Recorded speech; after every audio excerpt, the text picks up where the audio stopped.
This video brought to you by Raid Shadow Legends. Uploading. Borg cube is mighty and omnipotent. As I've stated before, the Borg are interconnected cybernetic beings that is a collective intelligence of thousands, if not tens of thousands, if not hundreds of thousands of species. The interesting thing about the Borg cube is its slow and steady decline from a massive, nigh unstoppable destroyer of all to ultimately just being something that can be beaten with conventional means and rival fleets. When doing an analysis of said Borg cube, it's basically the boss battle you can't win. Until cheat modes are enabled, at least in TNG. I'm going to try to delineate the differences between the initial contact with the Borg and what the Borg ultimately became. I'll refer to this based on Federation eras, rationale being that we know more about the Federation than anyone else. That means that the different eras that I'll be looking at is the Golden Era Borg cube, the Dominion War era cube, and possibly the Picard era cube. We'll just have to see. What's really fascinating to note in the Trek universe is that every species is shown as starting out as ill-prepared and relatively weak, and then exponentially becoming more and more powerful. As an example, the Federation morphs from basically an organization that has paradise planets and a Starfleet that thinks war is the minor purview for the captains, to having sovereigns and Akuras that can massacre anything that affronts them. The Borg do the opposite of this. As the eras move forward, as time marches on, the cube becomes weaker and weaker. Let's just get into it. One of the largest problems that Starfleet operations and tactical have is that, well, their admiralty is comprised of mostly idiots. Starfleet Academy definitely dropped the ball here. You know, they probably should have had them playing Raid Shadow Legends. At least then they'd learn how to work with heroes that have varying degree of skills, tactics, and, well, knowing how to accessorize. I've told you guys this before, and I truly mean it when I say that I do enjoy playing this game. It's easy to access and is really fun. And it's not just a pushover either. Like the Borg, there are a few bosses that are extremely difficult to defeat. One of those happens to be Sir Galareth, Guardian of the Arcane Keep. Our paladin boy here is the keeper of arcane knowledge and only gives it to those who are worthy. So he's better than the Borg in that after you defeat him, he actually helps you. You get all of his stuff. He's a pretty straightforward boss in Raid with a basic attack that deals a ton of extra damage to any champion with no buffs. So that is going to be a necessity. As long as you keep your area of effect buffs on, you should be pretty golden. But be careful, you'll just have to watch out for his left minion that's going to try to strip those away. Keep the buffs on, and defeating him is pretty easy. And it's not just the epic bosses you get to fight or the champions that you can choose from. As always with Shadow Legends, there's a ton of stuff happening, including a fresh rotation of the brutal Hydra boss, tournaments, and even a special Valentine's event where you can get your hands on a brand new legendary champion. Honestly, if you haven't gotten into this game yet, this is the best time to do so. You can click my link in the description below or scan the QR code to get great bonuses with this epic game. I mean, you get the free epic champion Tyrell, 200,000 silver, 1 energy refill, and a free XP boost. That's not to mention the ancient shard they're throwing in. All this treasure is waiting for you now, so why aren't you taking advantage of it? Seriously, there has never been a better time to join Raid Shadow Legends. Just take my word for it. I've done sponsorships like this before, and I'll continue to because honestly, guys, you need to check it out. Captain, we are being probed. What is the source of the probe? A ship. It is on an intercept course. On screen.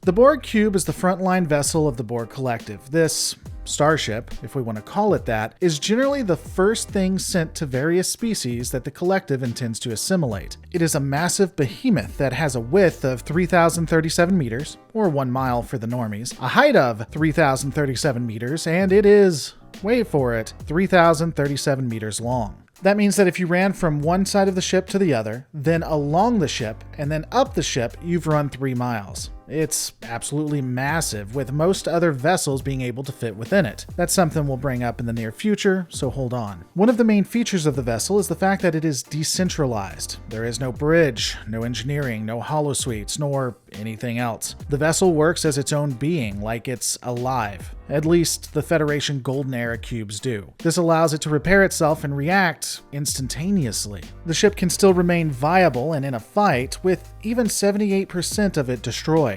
So when we look at it, it doesn't really have any major areas. Or does it? Again, we'll touch on this. The inside of the vessel is Spartan with consoles and conduits jutting out everywhere. There's really no concern for comfort of any kind. We don't know a lot about the internal systems nor the operations of the vessel outside of a few details. The humidity of a Borg vessel is 92% and the temperature is 39.1 Celsius or 102.38 Fahrenheit. Again, for my normie brothers out there. Some of the cubes would have maturation chambers, and yeah, I know, I watched Voyager too. But there are some explanations, just relax. And they would also have waveguide conduits that utilize distribution nodes for communication with the collective.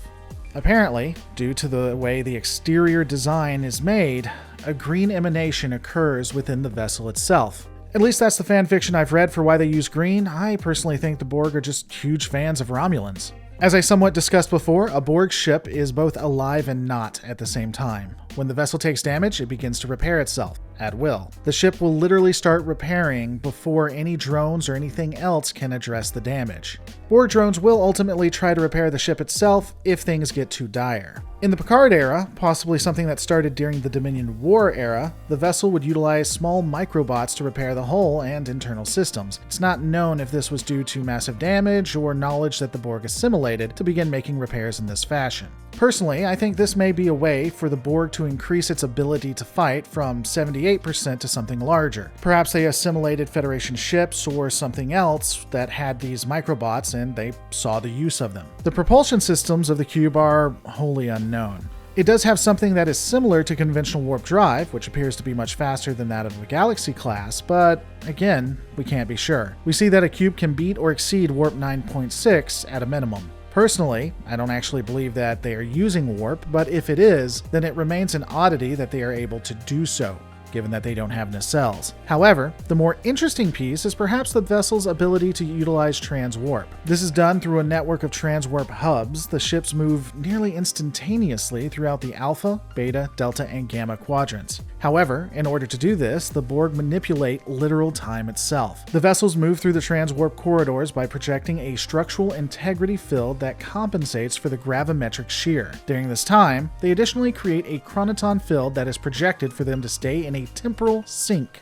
All of this proves that the Borg consistently work with temporal mechanics for the operations of their vessels, which again explains why they will use time travel from time to time. The cube also contains support craft that can include a sphere. It is unknown if other classes of vessels were ever docked inside the Borg vessel, but we do know that the Borg sphere itself can hold an Intrepid class, so it's possible that the Borg cube works as almost like a base, holding vessels that can indeed hold other vessels, which would make sense from an efficiency standpoint and something I could see the Borg doing. The most daunting part of the Borg cube, in any era honestly, has to be its weapon systems. The vessel was created for one thing: to capture and assimilate technology, and eventually the people as well. Unlike others in combat scenarios, the intention of the Borg is basically to capture a vessel intact, well, as much as possible. This would include the utilization of a tractor beam that grabs the ship and a laser cutting beam that would be utilized to slowly dissect said ship.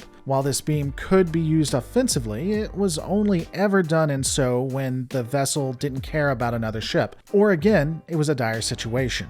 If an enemy vessel has shielding or some form of protection, the cube would fire a specialized missile that drains the shielding of the intended target. Again, it wasn't an attempt to destroy, or even really disable, just to get rid of the shields. They would also have magnetometric guided charges and other forms of beams and missiles that haven't been completely identified. One of the other riveting pieces of the vessel are its defenses. In the first interactions we see with the Borg, the main abilities to defend itself include subspace and electromagnetic fields. These defenses were extremely unique and quite enthralling. The way the original defenses worked was that when an enemy attacked, the Borg cube would take full damage. However, after that, the collective adapts and the weapons are no longer effective against them. From everything we can tell, this includes phasers to even torpedoes. This meant that enemy vessels have one or two shots before they're completely useless. The only way to win against the Borg was to overpower them with one or two powerful hits. However, this ultimately changes as we do see Borg cubes have adaptive shielding and more armor in their vessels. However, this does ultimately change when we see that Borg cubes are introduced with adaptive shielding and armor in the eras of the Dominion War and Picard. In the original altercations with Starfleet, they didn't appear to have shielding. which leads into a curious conversation. How are Borg cubes constructed? In fact, how are all Borg vessels made? We don't really have definitive knowledge of it, but I truly believe that the Borg assimilate entire ships and then turn those ships into what is needed. We never see shipyards for Borg vessels, and honestly, ship assimilation just seems more efficient. Evidence for this can be found in the Next Generation as well as Enterprise, and even Voyager. We'll see vessels that are being assimilated or halfway assimilated that look like they're beginning to morph into different shapes. And honestly, this does explain why there's no bridges, no engineering, or anything else that we ever see. The components of the original ship would be liquefied and transformed into something new. It could also explain why there are no vital systems that can ultimately be found. Now, to be fair, another explanation for this may be that the Borg have the ability to mask the vital functions, and thus it was just never detected. Again, this really breaks down into the various eras, though. In the Federation's Golden Age, we don't really see any evidence of this, but we definitively do during the Dominion War, Voyager, and Enterprise, as well as Picard, but we don't know a lot about the Borg and Picard, to be honest. Which, it just comes to lead right back to what I've been stating. Borg cubes are ultimately weaker as we continue on. The question becomes, why? I believe that it's a mixture of two things. First, the assimilation of Federation technology both improved and diminished the Borg. They may assimilate some ideas and use them. This would include taking ideas like adaptive shielding and deciding to use it. The other thing would be that, well, Starfleet became very powerful.